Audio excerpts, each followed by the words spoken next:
We are with just Gowan. Out here in the outskirts of Montreal in L'Ascension, Quebec. That's right. You're playing live tonight.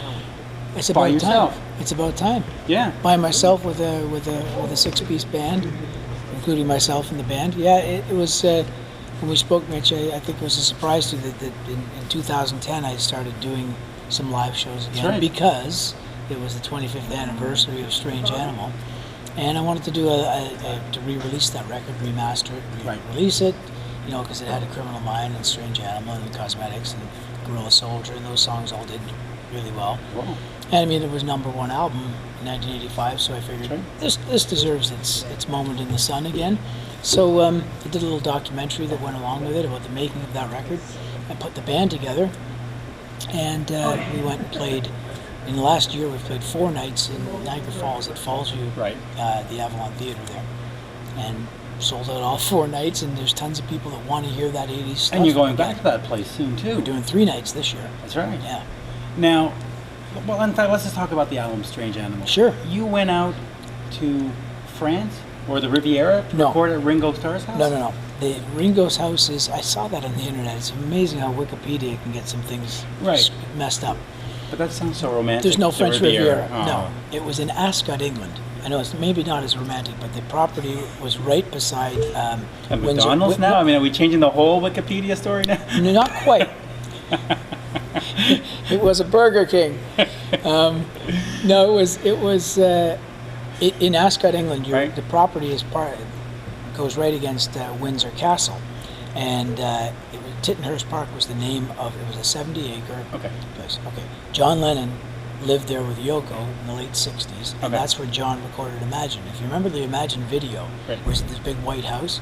That's where the studio is. So when John moved to America, he sold the place to Ringo.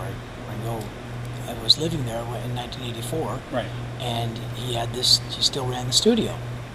He still had the studio, which was just right next to the kitchen in the place. The kitchen door literally opened into the studio. So I went in there the first day, and I met Ringo, and to be there and start making what was my second album, and have in a Beatles house, using all the gear that John Lennon recorded Imagine on. Wow. And I was with Peter Gabriel's band, being Tony Levin and Jerry Marotta and David Rhodes, and another guitarist named Chris Jarrett, and producer David Tickle. And the 5 of us worked there for about 6 months, because we had to stop every night at 8 o'clock because the house was quiet at night. Right. But he loved to have music around, obviously. He was a great, musician. And, he'd come in every second or third day and make some comment. And I wanted to just talk about that. And one of the things I can mention to you is that his favorite song was every time we started Cosmetics with that opening piano, ding, ding, ding, ding, he'd come in and go, or he'd open the kitchen door and go, "We're loving this one," And eventually, he told me towards the end of the record, he says, every time that one starts, everyone in the kitchen starts dancing. The lady was making the food, and he had his kids there, and he was, Barbara Bach, he was married to at that point, and still is, and she. It was a very nice thing, But is it very surreal at all? I mean, of course it was. Okay. It was the most. There were times I came in one night just joking around, got me in a headlock, and says, "Time you paid your bill," or something. And I thought, I feel like I'm in a hard day's night. This is ridiculous. And it's funny though, when I came back with the album and when A Criminal Mind took off, and the video particularly took off because it was the first one to use, where I became an animated character and stuff. No one really cared to talk about the making of the record. They just cared about the video and the fact that there was this pop phenomenon that was suddenly emerging in Canada. And his name was Corey Hart. That's right. No. But I was there too. I had a bit of a thing going too. So no, I suddenly was the one name guy with the colored hair and the videos that people seemed to be immediately enjoying, and the record zoomed to #1. And I mentioned a couple of times, I made this record where John lived and made Imagine, and now people are far more open to listening to that side of the story because it's historical. I mean, the last half of the 20th century. Did Ringo come in and ghost on the album? No, he did not. He didn't do anything? I never asked him that, and he would. it was Jerry Marotta was the drummer on the record. Okay. And Jerry's the drummer from, actually Jerry drummed on a Paul McCartney album, the whole album, called Press to Play, and he also, but of course he's best known as the Peter Gabriel drummer, but also with Hall & Oates and with Stevie Nicks, and so, no, Jerry was the drummer on that record, and he had that pretty handled, and I never wanted to broach the asking, of course, if Ringo wanted to say, behind the kit do you want me to play something? I certainly wouldn't have said no. I would have, probably done a couple of backflips. Sure. But no, I didn't ask him, and we just had a very easygoing, friendly rapport. I never asked him for any autographs, and all the things that I thought I would do. I just thought, no, I'm in his house. Has that rapport gone through the years? No. It was once a one-time we finished, thing. Okay. Yeah, once we finished. I mean, but I think there was, because I was there so much, it was 6 months in total. We started that record on February the 7th, 1984. And I did point out to him when I came in, it's like, it was 20 years ago exactly that the Beatles came to America, February 7th, 1964. So now we're sending them Canadians? Yes, 20 it was 20 years ago today. 20 years ago today. It's time you knew you had a Canadian in your house. But speaking of Canadians in the house, just before that you had worked with Kim Mitchell. Of course, yeah, my first album, 1982, it was not a commercial success. Right. But I had a great band with me on the record. Kim Mitchell, a guy named Steve Hogg, fantastic bass player, used to play with Ian Thomas, and then he joined my band in the late 70s, and drummer Marty Cordry. So it was the four of us made that record, and it just didn't commercially succeed. Right. And but you were allowed to not have commercial success back then. You on had the 3 first albums. Yeah.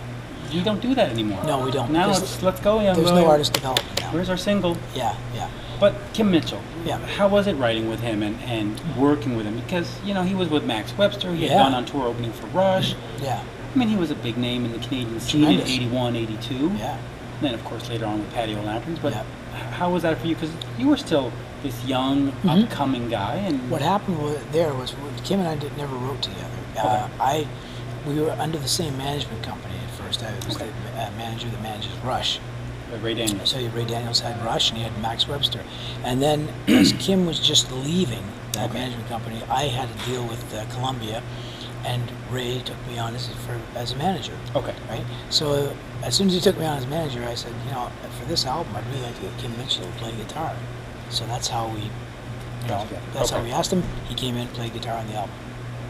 That's kind of cool. Did you keep in touch with Kim? Of course, yeah. I just did his radio show Oh, in Toronto. a few months ago. Yeah, I did his radio show. Yeah, he's a really popular DJ as well as. Now, also before stellar you musician. mentioned Corey Hart, Yeah. let's talk a little bit about the Canadian scene. Yeah. Back then, you had Corey Hart, you had Bryan Adams, Yeah. you had Honeymoon Suite, Yeah. Glass Tiger, and it seems to be that really Bryan Adams is the one that went international, and the other guys, including yourself, are these Canadian artists, great Yeah. Canadian artists, but why not international? Why are you not playing Japan in 1987? There's a long answer to that and a short one. I think I'll give you the short one. Okay. The way the music industry was structured back Right. then, okay, the major labels, the four majors in particular, they had the world in their hands, Okay. and they kept tight control on the reins of who got out and who didn't, who they saw as viable in a commercial sense and who they thought was not. I can tell you so many little, I can call them horror stories, but they're not really. They're just the reality of how it was back then. Okay. To try to get a worldwide release was, even though I was on a major label, I'll just speak of my own experience. Right. The American company, heard my stuff, saw the record selling incredibly, saw that for months it was actually. Great sound check. It's a great soundtrack. We're ready. So, for months, Strange Animal was sitting at number one, above Bruce Springsteen and above Phil Collins and above And even above Bryan Adams as well. above major acts, and yet when they looked at it, they realized we just put out Paul Young, for example, Right. and they figured that's what this guy's doing. He's filling that Marketplace, role, that right. marketplace. Paul Young and I are nothing like, and in fact, funny enough, we did a show together, Montreal Forum. Right. It was Gowan and Paul Young at the Montreal Forum in 1985.